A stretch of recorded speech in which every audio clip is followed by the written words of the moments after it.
I know I haven't been posting videos regularly. Posting on YouTube, even on the side, is actually pretty hard because you have to plan out the shooting, the filming, the editing, and I've just been like really busy this past few weeks with a lot of traveling and work, so I finally found the time to sit down and make another video for you guys. And this video will be about my recent G Adventures trip to Europe. If you've never heard of G Adventures is a tour operator and they are based in Toronto, Canada. I went to Paris, Interlaken, and Rome.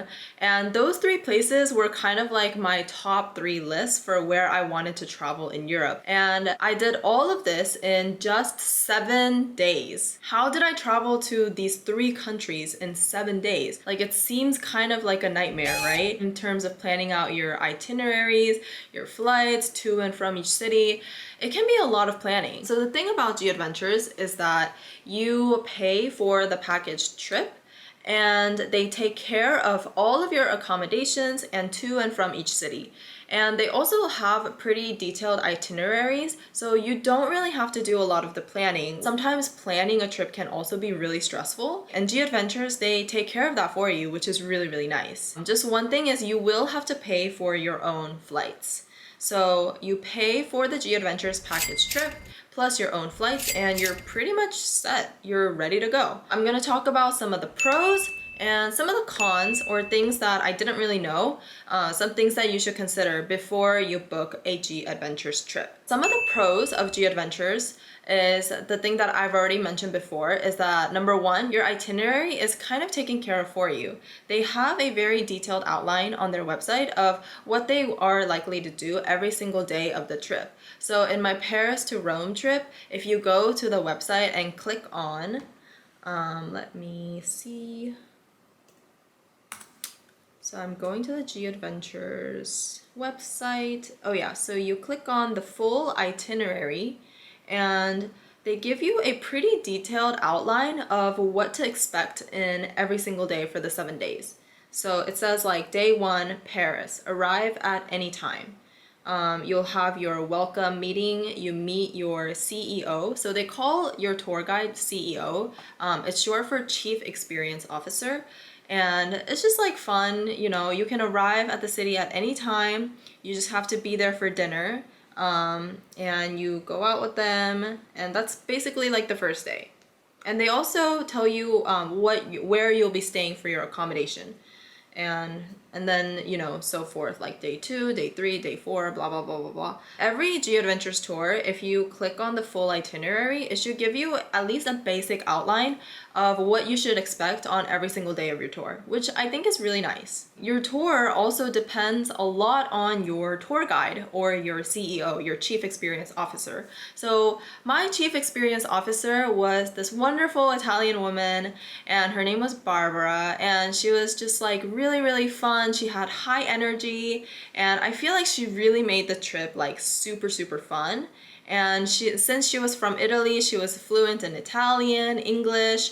She also lived in France, so she could also speak French. Like, she was so knowledgeable and could speak so many different languages that it was definitely really helpful in the language aspect. And this also depends on your tour, but I got to meet a lot of solo travelers from like all over the world. I met people from Australia, New Zealand, South Africa, India, Ireland. Like, it was really, really diverse, which I really, really liked. Another pro is that it's just really nice to experience things with other people. I know that if you're doing solo travel, some of the complaints that people say is that they feel actually really, really lonely during their trip. And sometimes it's just really hard to travel with friends. They might have a completely different traveling style than you do. Sometimes it's really hard logistically to match your schedules with your friends. So if you do a G Adventures trip, it's really easy in that regard that all of these people are there to do the trip whenever you are available. Also, another pro about G Adventures is that I found it relatively affordable compared to some of the other tour guides.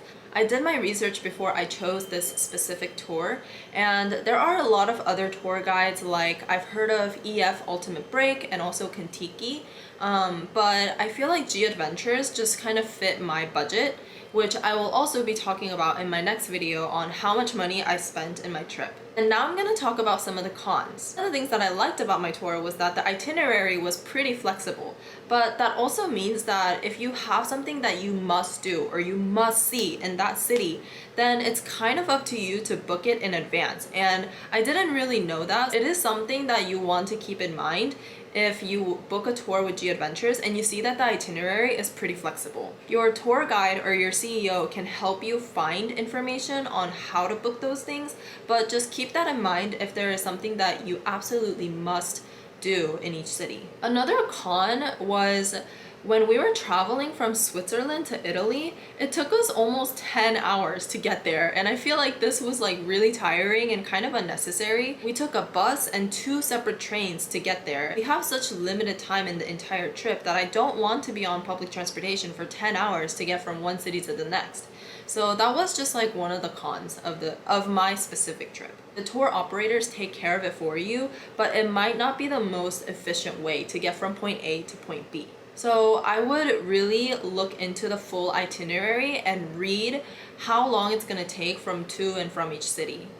In this case though, they didn't really outline that we were gonna be on public transportation for 10 hours, so that was kind of a bit of a shocker for me, and I wish that it had more details about that specific trip. One of the other cons or things that you should consider when you book a G Adventures trip is that you are traveling with that same group from beginning to end.